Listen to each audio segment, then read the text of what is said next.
So what I want to talk about today is the physical act of cooking and what it can add to your world building. Not so much about food, I'm going to discuss food a little bit, but more about how cooking would work. And the reason why I'm talking about it today is because I'm actually going to cook in a witch's cauldron, in a three-legged pot made out of cast iron. So that's going to be, I think, interesting for everyone. But before we get there, I do want to talk today just a little bit about why certain kinds of food would be way more expensive and would be a thing restricted to the rich during the pre-industrial times. If your world is set anywhere pre-industrial. And the reason is aptly illustrated with the tart I'm making. So these biscuits, these chocolates, and this tinned caramel all come from a shop, right? So what I'm going to do today is I'm going to roll the chocolates into crumbs. I'm going to pack them into a bowl. I'm going to whip some cream. I'm going to fold the caramel into the cream. I'm going to add pieces of peppermint crisp chocolate. This isn't quite the right peppermint crisp, but you know, I'm in Finland, so I make do. And then I'm going to put all of that in the fridge and it's going to be a peppermint crisp tart. But if I was doing this pre-industrial, then even if I had access to cacao, this candy would have to be made separately. These biscuits would have to be made separately. The caramel would have to be made separately. The only thing which would be easy in this whole process would be the cream. So when you are putting together your food, especially your desserts, but your food in general for a fantasy world, one of the things you have to consider is how much ready pre-made ingredients do these people have access to. It is much easier for me to make this dessert now because of all these conveniences than it would have been in pre-industrial era. Something to think about when you're world building. So with my tart bases in the fridge and waiting for it, and my husband outside packing the fire, which is nice of him, I'm going to quickly talk about technology and cooking and why it's important. So I'm a whipped cream in this plastic bowl, right? But it's plastic because we have a technology that has plastic available to us. So one of the things that I have spoken about before is how important it is to decide what your stuff is made out of. Like in Sangwell Chronicles, I used ceramics as the thing, right? So all of my bowls and glasses and cups and so on, they're out of porcelain or out of clay or otherwise a ceramic object. You can also go with the objects being out of glass, right? Or if you've been through an industrial revolution, they can be out of plastics. But whatever it is, you don't have to think about every detail. Once you've made that kind of general decision as to what material is available everywhere, then that kind of informs your world building. So if I ever write a cooking scene in Sangwheel, the bowls will be clay or other kinds of ceramics because that is the technology of the empire. And that's why these kind of like bigger decisions are so important. It's why it's important to consider what is the generally available material in your setting, ceramics or glass or whatnot. And you can check out my videos on those topics for specific guidance. The other thing to think about is actual technology. So I'm about to whip cream, right? Now for this purpose, I'm going to use this here device. And that is because we've been through the Industrial Revolution and we can have electricity, right? So it's a power source thing. Because this whipping mechanic doesn't do anything that I can't do with a fork. It just does it with power supplied by not my muscles. So think about your technology in that level. What supplies power and how does it matter? Because there is a big difference in whipping cream with this and doing it by hand. So today I am cooking a potjie, which is a meal that is culturally significant to my culture. And it basically consists out of putting a layer of meat at the bottom of a pot and then covering that layer with a layer of veggies. Eat your veggies, it's important. And then you cover the veggies with a layer of potatoes and you cover the pot up. And then you let the pot just cook for 2 hours without stirring it and without lifting the lid. Now, the thing about cooking is it says a lot about a culture. This potjie food developed out of the colonization of Africa by the Dutch. When they landed on the southern tip of Africa, they had these pots with them and they would cook over campfires using these pots. And it worked really well, obviously, and it became a cultural part of the Afrikaans heritage in that way. In your world, you can have such a cultural preparation, not just in ritual meals. So I previously spoke about ritual meals, which you can check out in the information card, but this isn't per se a ritual. This is just a dish that my culture enjoys making. So I'm making this pot on the day after my birthday. I did actually make a pot on my birthday as well. And it's obviously a personal ritual, a ritual personal to me, my birthday pot. But it is also an indication of my culture's desire and my culture's approach to cooking.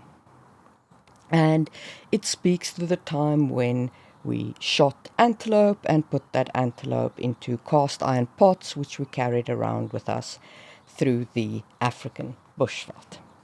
What dishes do your culture enjoy cooking? Is there specific equipment required for it? Does it need a pot? Do you need fire in some way? Do you need to cook it over a specific kind of fire? Don't forget how magic comes in here. Do you need to include certain magical herbs, certain fantastical elements in the fire, perhaps? Maybe you need to make the fire out of apple wood to give the food that flavor of apples. So don't be shy of including ritualistic elements in favorite dishes of a culture, because that is very much how we do it here in our cultures. I make this in a cast iron pot and I don't stir it and I listen to the pot talk, because that is culturally how I was taught to prepare this meal. Then you also want to think about your ingredients and how you source them. So here in Finland, I chucked some reindeer in the pot, and the thing about the pot is it doesn't actually have all that exact a recipe. You can pretty much make a pot any way you want to. No one's gonna look at you funny for adding like duck or whatever. You can put anything in there. But the important part is that you have the layers. You have the meat layer, the veggie layer, the starch layer. You must have layers, otherwise it's not a pot. And you must absolutely not lift that lid until the end. So what kind of techniques does it apply in your fantasy world? Are there perhaps magical ovens that never burn the food? Is there a pot that can burn without fire that, is this magical artifact? Think about things also like the Celtic lore of like the cauldron that can feed all the people, and that kind of the cauldron that never runs out of food. I read a fairy tale once of a cauldron that could make infinite porridge, and it did make infinite porridge. And then basically the porridge ran over all the world until, it could be stopped from taking over the world with porridge. I can't remember the details of that fairy tale. It was a very long time ago. So if you know about that, let me know in the comments below. But you can basically include fantasy in the actual cooking methods of these meals. And it doesn't have to be all ritual and special meals. It can just be average meals that people actually have. And I just need to check that fire quickly. Oh, so far so good. Also think about things like how you prepare ingredients beforehand. Like with a potjie, I cut the vegetables beforehand. In this case, I did brown the meat beforehand, though you can brown the meat in the pot. I did prepare my spice mixture beforehand. I did prepare I made sure I had port for the sauce and all of that kind of thing. So think about things like, how do you actually prepare the food before you get to the cooking part of it? And what kind of ingredients would people be able to have easily? Remember how I spoke about the peppermint crisp tart and being able to get chocolate and biscuits and so on. Obviously, that's much easier for me than it would have been for my ancestors. Now, of course, magic remains a thing that, you do need to think about in fantasy worlds. Is it involved in the cooking process? Does a mage cook differently from a non-mage?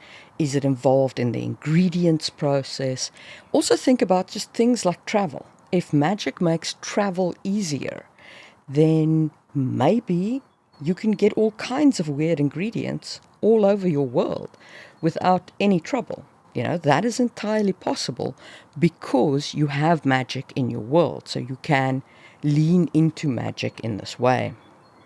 One of the things I want to talk about is the social and cultural impact of cooking together and of eating together and the whole process behind meals.